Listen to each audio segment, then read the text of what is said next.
Hey everybody, Riot Mort here, and we're starting to hit the halfway point of the set. We're on patch 1410, so it's time for the patch 1410 rundown.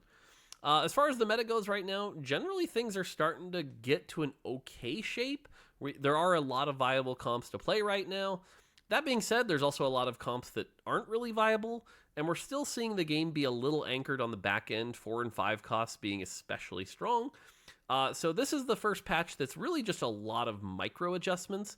You're not going to see anything like massively shifting the meta, but you are going to see lots of tiny things to try to put things better. So, hopefully help some of these reroll comps, some of these comps that aren't doing as well, and bring down some of the little like champions that are really dictating the meta too much right now. So let's jump into it and see what's in store. All right, first off, call this the Blue Velvet Special, but this is something that we've been cooking for a little bit here, real minor, but prismatic orbs are cool. They're neat, they're pretty. You see one, you're like, whoa, that's cool, and then you open it and you get like 2 component anvils and some gold. So instead, we decided to say, no, when you see a prismatic orb, they are amazing. They're like, whoa, this is crazy. But in order to do that, we can't have them showing up in like every game. They need to be very rare. So they're not going to show up on stage 2 anymore. They're only going to show up on stage 3 or 4. Everyone still gets one like it always has before. They also only show up about 20% as often. But when they do, they're big. They're like, okay, things have gotten crazy. The 40 gold of value. You can see the table here. But basically every single one of these you should look at and be like, whoa, that's a lot of extra power. That changes my game. This is crazy. These are meant to be sort of a wild mutator to the game, if you will. So you can take a look at the table here. I'm a big fan of 2x artifact anvil and a remover. But again, hopefully they should be more exciting, and prismatic orbs are cool. Second one of these things that should have been a long time coming, but we finally did this. In Double Up, player order is now properly randomized. So if you've been playing with somebody and you guys play like 100 games together and you're like, why does this person always pick first? We fixed it, finally. All this time. So properly randomized. Sweet. All right, on the encounter side, this is one that should have been nerfed last patch, but we didn't have the localization changes with the text. Now we did this patch, so Aatrox, when he gives you that choice between experience, HP, and gold, you now get less health. Health isn't meant to be as swingy, so plus 10 instead of plus 15. Again, this was more cleanup from last patch, so yeah. All right, on the trait side, Behemoth. Behemoth is one that, especially if you try to go vertical, Behemoth really just doesn't function. It's pretty silly. They pass around this buff that disappears very quickly. So the buff is being extended to 8 seconds, and then the 6-piece is being buffed from 80 to 85 armor. So when they die, they should pass off that buff that lasts even longer. That being said, testing PvE this weekend, it did seem like there might be some issues, so we'll look into those. But again, the goal here is vertical Behemoth should actually be a frontline that lasts longer than 6 seconds, which right now it really doesn't. Exalted. Exalted is a very fun trait that we like players playing. Makes interesting comps game to game. Still doesn't quite seem worth it, so we're raising that base damage by 2%. That should help it out even more. That being said, there's still some more work to do on 5 Exalted. So 5 Exalted, probably still not the most amazing thing, but if you can fit it in, plus 2% more damage. Ghostly, now that we did the bug fix and it's back to working the way it's supposed to, Ghostly's in an okay spot. Just to help it out a little bit, the ghosts will spawn a little bit sooner, 1 more instance of damage. We're not buffing the ghosts or anything like that, but they'll get out there and you can start killing people pretty quick. Ink Shadow, this is one of the bigger buffs, but Ink Shadow is good at 3, and it's pretty good at 7. It is not so good at 5. And having to play 5 for that long time where you wait for the Udyr is pretty painful. So 5 Ink Shadow getting a pretty big buff here. They'll now get 15% bonus damage and damage reduction. So should be solid. Helps Ink Shadow out. Cool. Doesn't raise their ceiling any, though. Mythic. Vertical Mythic has kind of fallen off a little bit. We want to make sure it's still viable here. So giving Vertical Mythic just the lightest damage buff. Very light here. +1, +2, +3 base AD and AP. The buffs don't get much smaller than this, but should help Vertical Mythics. Things like Cog reroll, Bard reroll, Lilia carry. should help them do a little bit more damage if you want to go that vertical mythic. Porcelain. Porcelain 2, it's fine. It is what it is. Porcelain 6 is very strong, as it should be. It takes 2 emblems and a 5 cost. Porcelain 4, probably too good for how easy it is to get online, especially because you can get it online pretty early with with an emblem. So we are nerfing it a bit, lowering the damage reduction 2% and the attack speed 5%. Again, not a major swing here, but 4 Porcelain just won't be quite as free. Maybe you can actually kill that 4 Porcelain Annie now. So small nerf there. Reaper. This is another one that Reaper kind of paid for the sins of Kayn and Yone early. Reaper's actually not a very good trait. Don't get me wrong. Kayn's great. Yone was pretty good. But Reaper, not so much. So Reaper is getting some base crit and the true damage back. To hopefully make Reaper and Reaper emblems actually be good. No one's excited about a Reaper emblem right now. This should help that. Sniper, very similar thing here. Sniper, and you might be going, what? They're buffing Ashe? Chill out, there's more coming. But Sniper, no one really plays 4 and 6, but we want that to be kind of a thing. So Sniper is getting a buff from 7/15/30 to 8/18/35, making the trait a little more powerful, should make things like the emblem better. So if you want to run Sniper Hui or something like that, Sniper Alun we've seen be pretty good on PBE. So some options there. Storyweaver. Storyweaver, pretty good at 3, definitely dominates early and then falls off a cliff. 7 if you can get it all perfect with the Aurelia. 5, kind of laughable. So 5 Storyweaver Kale getting a buff to her damage. Also buffing the Tome of Swiftness a bit. And as well as the Tome of Mending Revive Time. So if you want to go 7 Storyweaver with the Kale Green, you can summon some more units and have a better front line. So, cool. Trick Shot. The difference between 2 and 4 Trick Shot right now, way too vast. And people have seen their Zayas and Kaisas just melting everyone's backlines. Who needs tanks when you can just melt the backlines? Too much. So lowering the damage of 4 Trick Shot. Should open up some more 2 Trick Shot lines. Should make tanks a little bit more viable. Umbral. We did it. We got Umbral to a playable state. The Alun buff really helped. But one of the things that you're going to see across the board is just throughout the game, there's just too much health. Whether it be Umbral shields, Yasuo faded shields, Bruiser, 4 costs in general. There's just too much health in the game right now, which is basically making AP costs unplayable. So we are lowering the shield on Umbral here. We're not trying to lower their damage output. We want Umbral to be good, and we're happy it's in a decent spot here somehow. But TLDR, a little less health at 4 and 6. And then finally, Warden, much like Behemoth, just Warden verticals not really working out. So giving them a little bit more start of combat DR at every level, and then 4 and 6 Warden will be a little tankier. So again, trying to let some of these front lines that are actually vertical front lines be a little bit better, instead of just who has the Annie and the Ornn, So should open up some more options.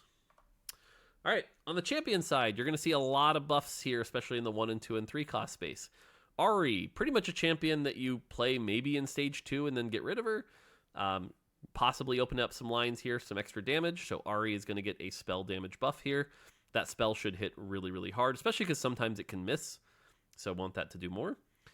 Garen gets to be a bit tankier by casting a spell more often. This should also help the Garen hero augment if you want to play that. Should help some early Warden lines. Speaking of early Warden lines, Jack's spell is another one that, woo, we gained 60 armor and MR for a little bit. Bedge. We're going to up that to 90 armor. So Jack should be a bit tankier.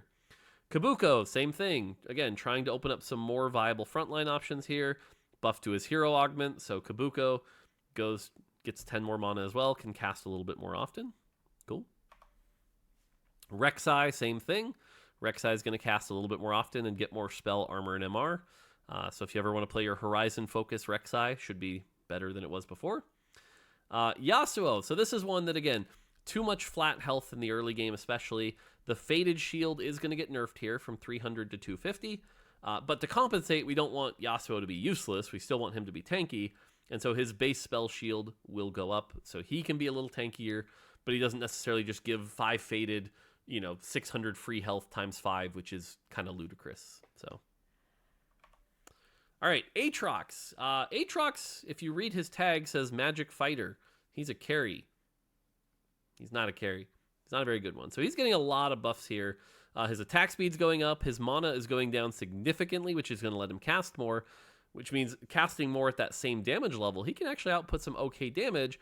To compensate, though, we can't just have him healing nearly as much. He's meant to be a pretty good like Silas item holder. Should use a lot of the same items as Silas. So this should help him. From what we've tested on PvE, he's like better. He's not going to be like S tier or anything like that, but should be a decent item holder in the early game at least. So Gnar, I'm going to be honest with you. I think Gnar got off lightly here. Gnar gets a small nerf to his maximum AD, the AD per stack on his spell. I still think he's going to be great. I still think Dryad's very good. It is a nerf, so we'll see. But like I said, my read is Gnar is very strong still, so don't think this like puts Gnar out of the meta. It doesn't. Kindred. Kindred is a good champion, but benefits a lot from the comps she's in, and is always like this secondary carry. You can't really play her as like, I'm going to play Kindred carry with Reaper or anything like that. So we want her to try to be able to execute that damage on the single target she's hitting, not necessarily get stuck on tanks.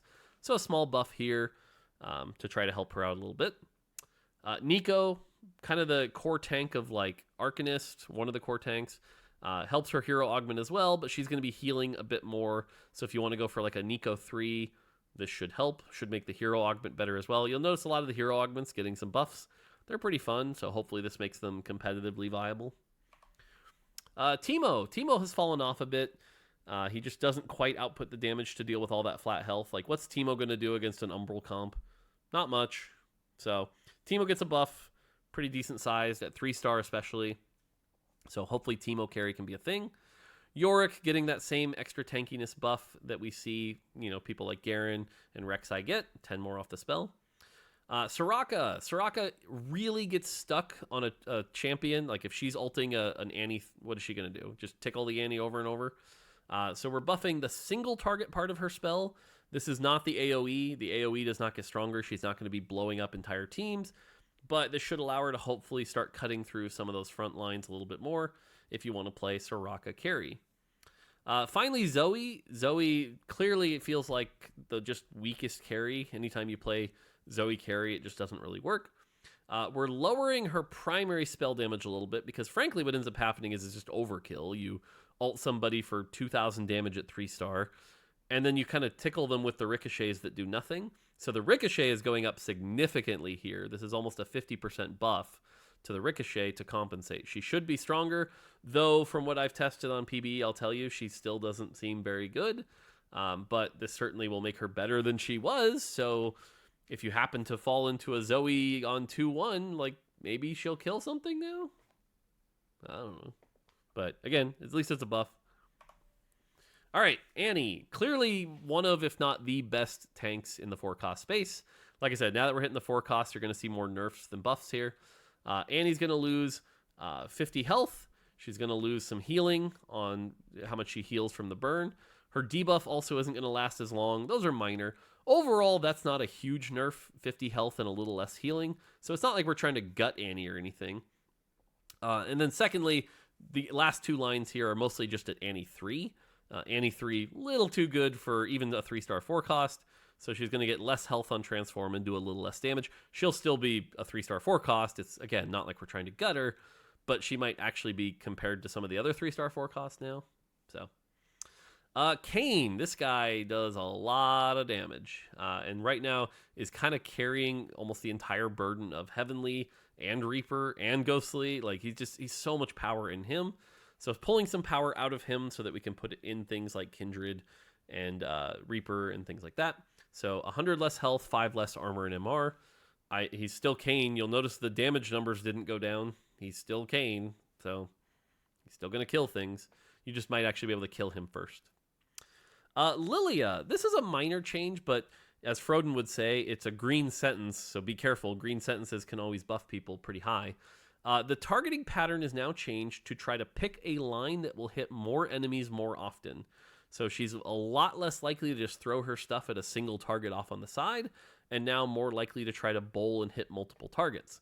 This should make her quite a bit better, hopefully. So, sweet. Silas, this guy is probably one of the most flexible units in the game right now. You throw him in any comp, he activates 2 Umbral, 2 Bruiser, and he's just a beefcake. Synergizes really well with so many of the traits in the game. 100 less health and a little less healing at 1 and 2 star. Again, we're not trying to pull these out of the meta. That's not the goal. But it is to make them less, like, key. You know, less who got the Annie and the Silas first. So, Lysandra. This is probably the only big rework, if you will, in the patch. She is getting buffed. She'll be able to cast a little bit more often. But in exchange, the thing she loses here is that if she kills an enemy, or doesn't kill an enemy with her spell, on live, she picks them up and throws them into the backline and does a big AoE back there, which is like, does she really need to nuke backlines by throwing the tank? Probably not. That's gone. So now she's just a single target stun bot killer that can farm items. She cannot AoE backlines anymore. This is a nerf.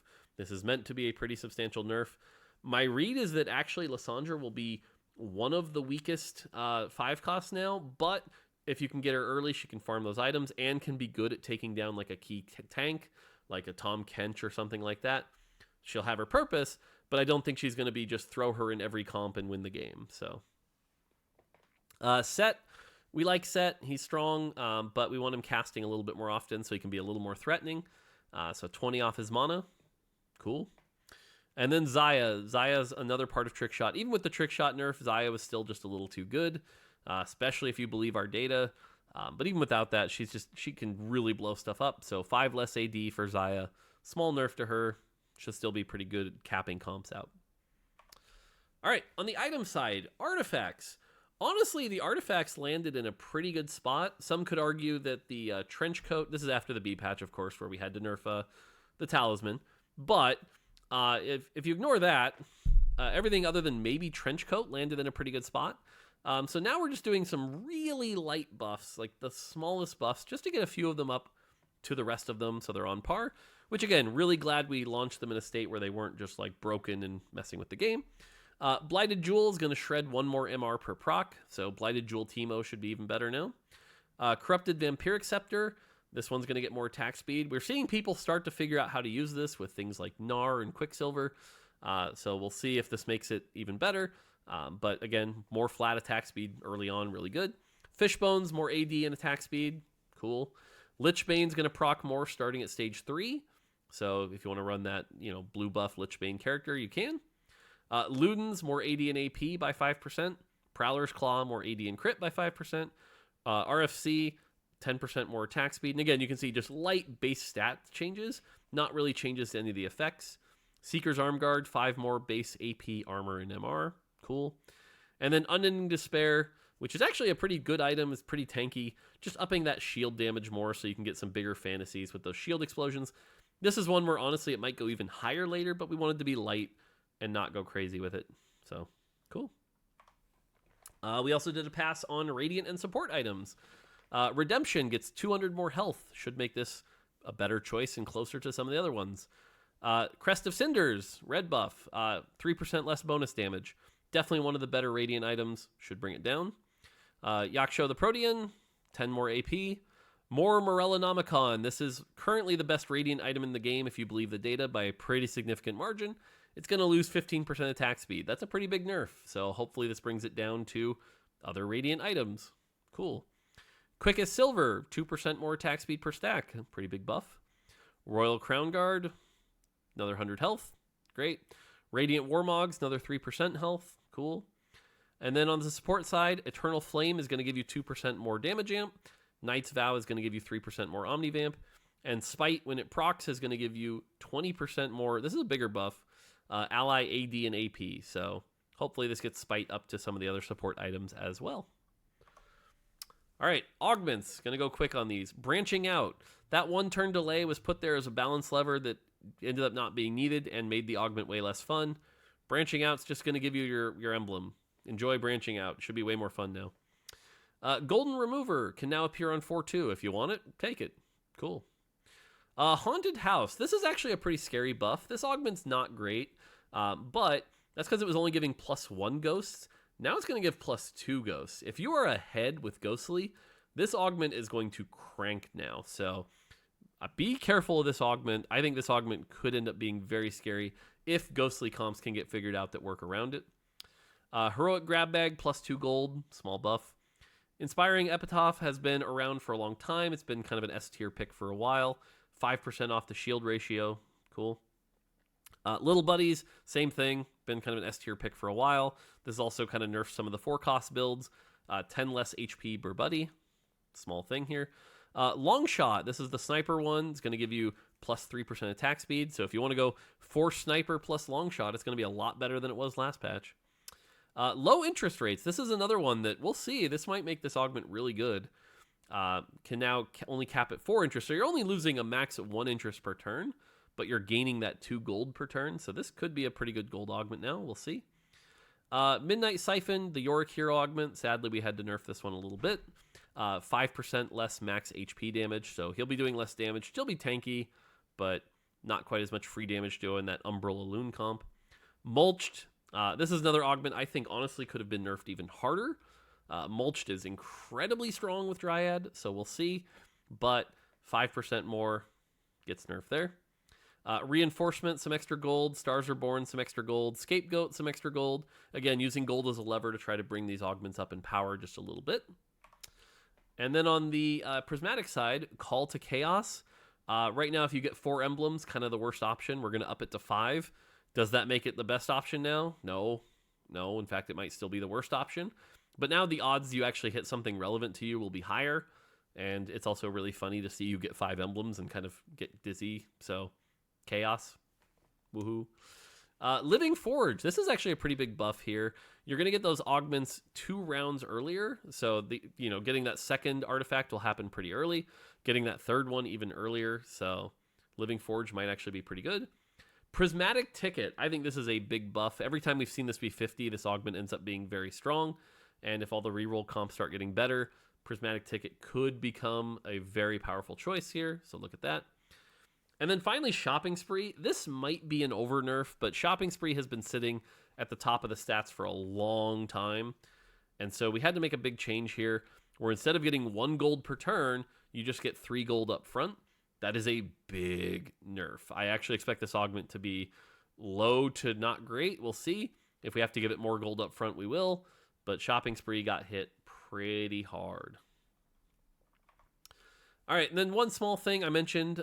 These are small changes. These 4 costs, there's too much health in the game here, so the 4 costs are losing a little bit of health here. Ash losing 50, Galio losing 50, Kaisa losing 50, Lee Sin losing 100, Nautilus losing 50, and Ornn losing 100. Now you might be going, what? You just buff them all to nerf them all. Well, yeah, it turns out plus 200 was a little much, but plus 150 might be the correct number. It's clearly not go back to what it was, but it was just a small amount too much. So bringing it down, small amount. Yeah. All right, and then bug fixes. We reach our last slide here. After transforming into Shadow Assassin, Kane's tooltip now lists the correct single target damage amp. Cool. The Teemo and Gnar encounters that give bonus augment rerolls can now stack correctly. Great. Hyper Roll Mythic Tooltip now shows AD and AP instead of AP and AS. That was an old change. It didn't get updated. Hyper Roll Umbral Tooltip now correctly shows shield values as flat instead of percents. Poor Hyper Roll. Aurelia's 1, 2, 3, 4, 5 shop encounter now correctly works for 3 instead of the 5. Like it says 3 but does 6. So we fixed that. Kiana's tooltip now correctly states that the damage she does is the total damage of her attack, not the bonus damage. No functional change, just a tooltip change. All units are properly returned to the player pool on death. There were a couple instances where it was possible to get them not back into the pool, so we fixed that. Little Buddies now works on Xayah and Rakan. Cool. Ink Shadow items are now properly removed when selling an Ink Shadow unit with a full item bench. Cool. Elune now shreds her primary ability target, not just the line one. Elune now works on ghost armies. Great. In Hyper Roll, Scuttlepuddle and Crabrave now use the correct icons for PvE rounds. Xayah and Rakan can no longer be used to duplicate Altruist emblems. Augment tailoring is now correctly based on your board last combat. If Lilia shuffles your first augment to stage 3 or later, it is no longer completely untailored. Blacksmith's Gloves no longer sometimes fails to roll 2 items with Lucky Gloves on an AP Bruiser. It was trying to roll Mogul's Mail, apparently. Ornn can now grant items to clones from Suspicious Trenchcoat. Fixed some issues with the Fortune Tree. and fixed units with the bruiser effect not having their health calculated correctly would spawn by suspicious trench coat. So there you go. Like I said, it's a decent amount of changes because we have a lot of content, but my expectation is the meta isn't going to be that different. Bringing the top down, bringing the bottom up, hopefully some more reroll options, hopefully some more viable things. We'll see. And this is kind of the approach we're going to be taking for the next few patches, is just trying to squeeze everything in so that it's as balanced as possible as we enter the second half of the set to make sure all the competitions are as good as possible and things like that. So there you go. That's a patch rundown. Yeah. So we'll be back in 2 weeks with another patch rundown. There'll be more things. Can't spoil anything yet, but more things cooking. That's what we do. We cook in the background. And before you know it, there'll be a championship and another set. So, yeah. All right. That's going to do it for me. Hope you guys enjoy. Until next time, take it easy.